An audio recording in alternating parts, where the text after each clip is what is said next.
I don't know if you know Chris Benoit. He was one of the most famous, popular, and successful WWE wrestlers. And this is his case. Let's see what he has done.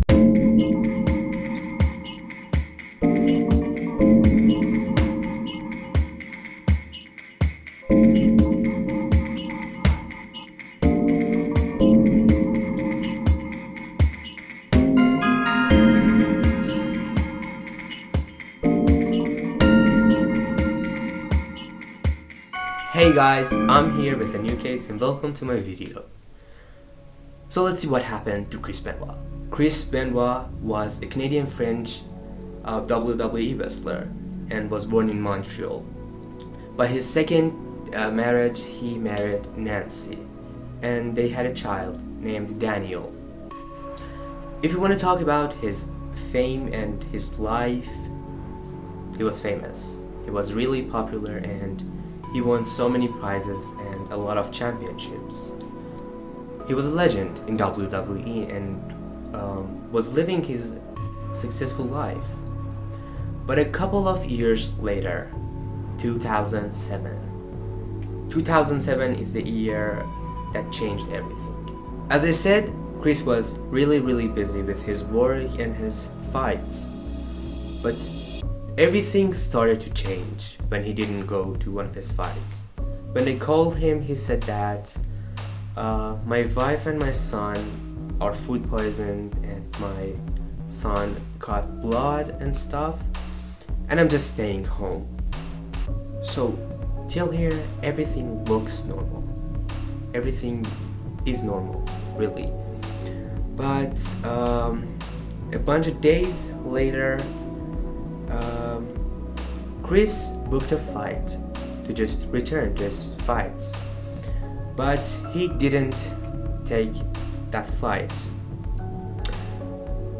Days passed and they really got worried about Chris. So WWE emailed, messaged, called him several times, but there were just no answers. So they decided to send someone to where he lives. On June 25th, 2007, police entered Benoit's home in Fayetteville, Georgia. The officers discovered the bodies of Chris, his wife Nancy, and their 7-year-old son Daniel at around 2:30 p.m. Upon investigating, no additional suspects were sought by authorities. Yeah, no additional suspects. What does that mean? First, let's take a look at the bodies. Police found Nancy's body first. Her body was in their bedroom, wrapped in a rope. They found signs that Nancy was bound before killing. And they also found bruises on her neck and also on her back, in the middle of her back. Which means our killer had put their knee on the middle of her back and they just strangled her with their arm.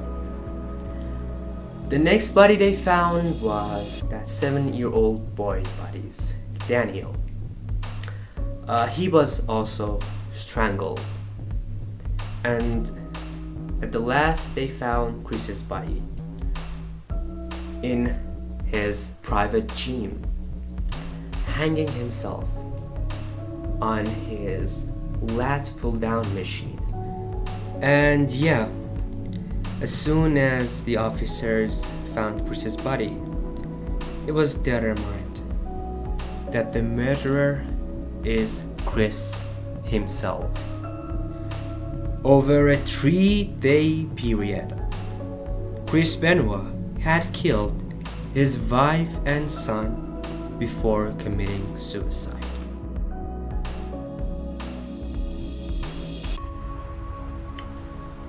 Okay, let's see what toxicology says. As the toxicology reports were published, they showed that there were signs of Xanax in all of their bodies. In Nancy's body, that amount of Xanax was more therapeutic rather than toxic levels. But the amount of Xanax in Daniel's body showed that he was first sedated and then was murdered.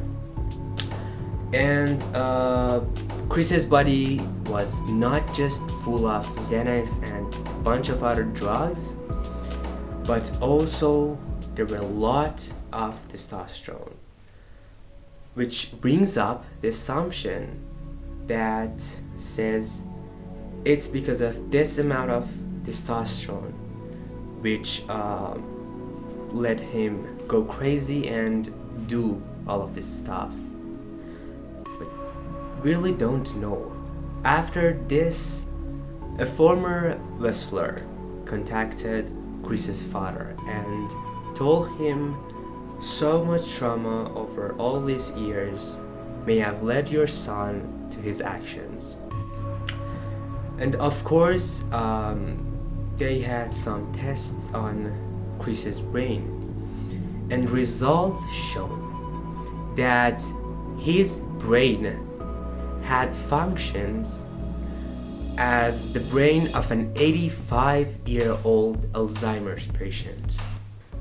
He was reported to have had an advanced form of dementia, similar to the brains of 4 retired NFL players who had suffered multiple concussions, sank into depression, and harmed themselves or others. Chris's father suggested that brain damage may have been the leading cause of the crime. And yeah, of course, once those details got published, WWE removed all the mentions and traces of their honorable fighter Chris Benoit from their website and broadcasts. And this was how the glorious life of a WWE legend ended.